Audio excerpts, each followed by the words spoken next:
This is episode N, No Need. Feeling connected is a basic human need, as vital as air, water, and food. I'm here to talk about bridging the gap between ourselves, our friends and family, life partners, and anyone we come in contact with so we can more fully experience connection. Hello, thank you for joining me this week, despite the craziness of the Christmas season. This episode will air the week of Christmas, and I'm recording it the week of Christmas. I had an interview all lined up, and then last minute it had to be rescheduled. So I'm just flying solo, which is okay. I didn't really have an idea in mind of what I wanted to talk about, but we're just going to go with it. I'm really excited because there's some great episodes coming up, so stay tuned for those. A few years ago, I was feeling anxious and overwhelmed. Therapy helped me get through that time by allowing me to share my problems with someone who could view them objectively and help me change my perspective. If you're going through a season of depression, stress, anxiety, or overwhelm, this episode's sponsor, BetterHelp, is a great resource. BetterHelp is online therapy you can access from the comfort and convenience of your own home. All you do is fill out a questionnaire and you'll be matched with a therapist in as little as 48 hours. Your specific needs will be addressed, and if it's not a good fit, you can request a new therapist at any time. Get 10% off your first month by visiting betterhelp.com/A is for adversity. That's betterhelp.com/A is for adversity.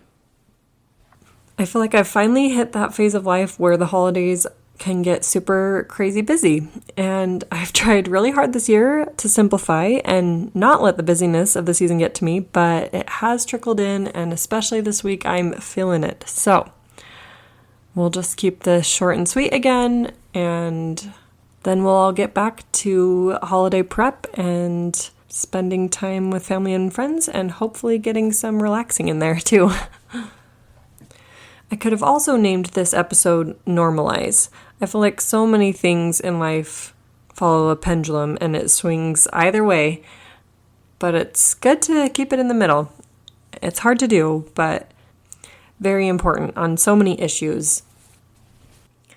This episode is also sponsored by Sherry Fernandez. Sherry has been a guest before on the podcast and will be again soon.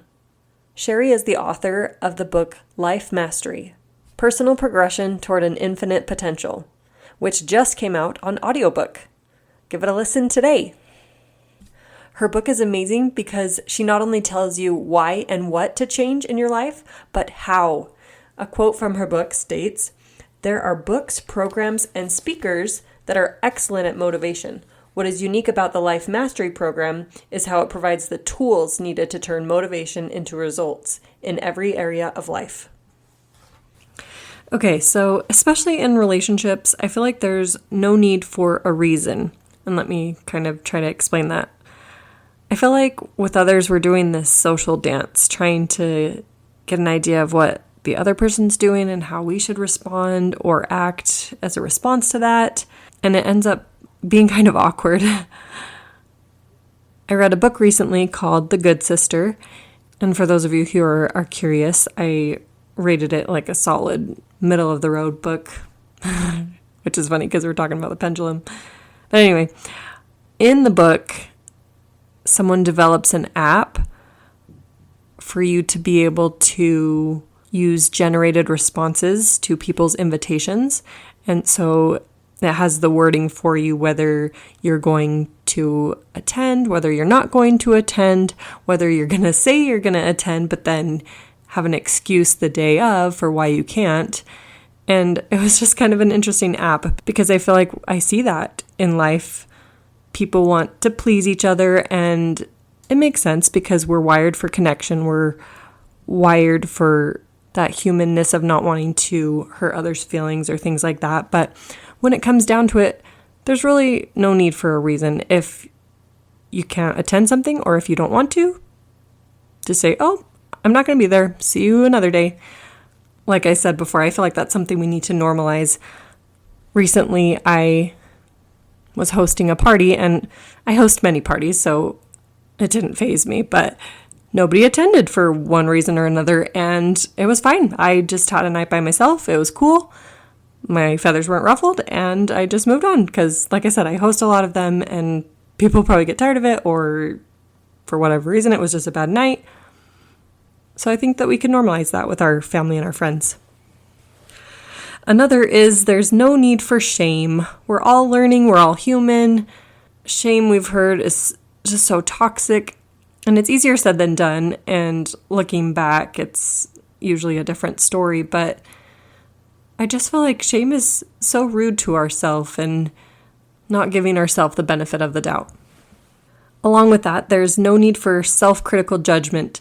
We all know judgment is useful for survival in certain instances, but I'm talking about the self-critical judgment. We're all human. We're all doing the best that we can. Life doesn't come with a manual.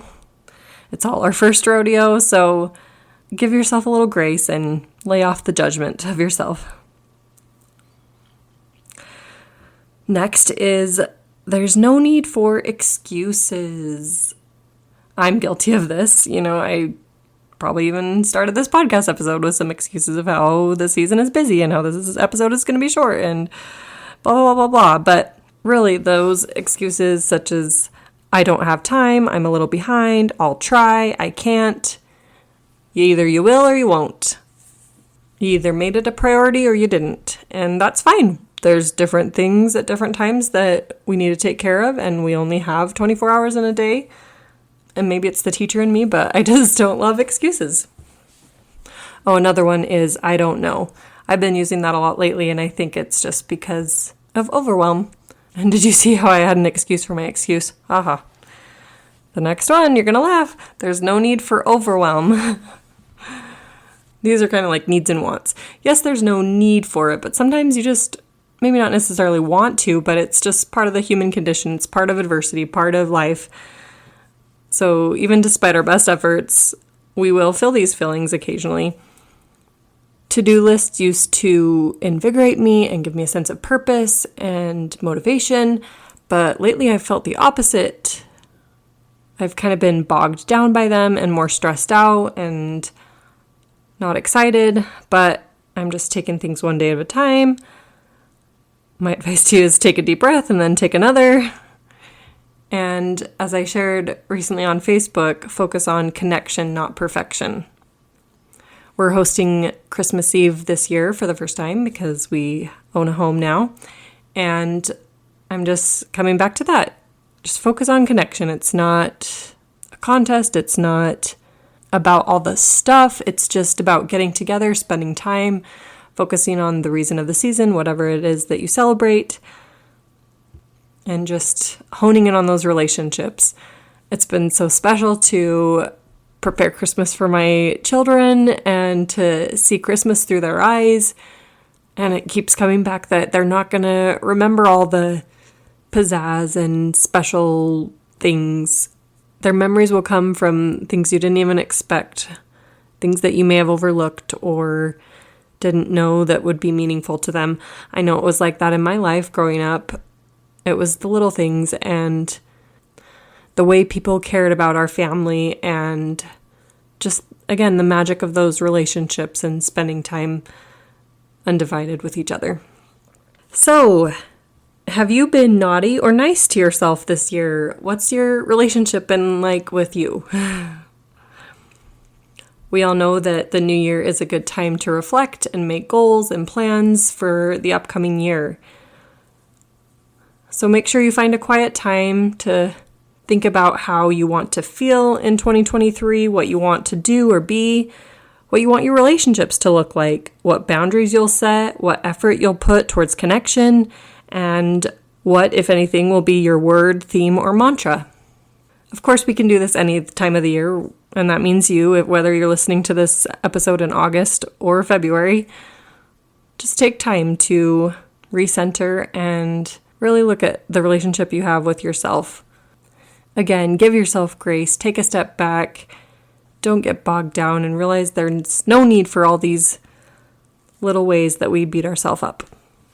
Hope you have a great holiday, and I will try to as well as we make it through this week. We can do it, and thank you for joining me.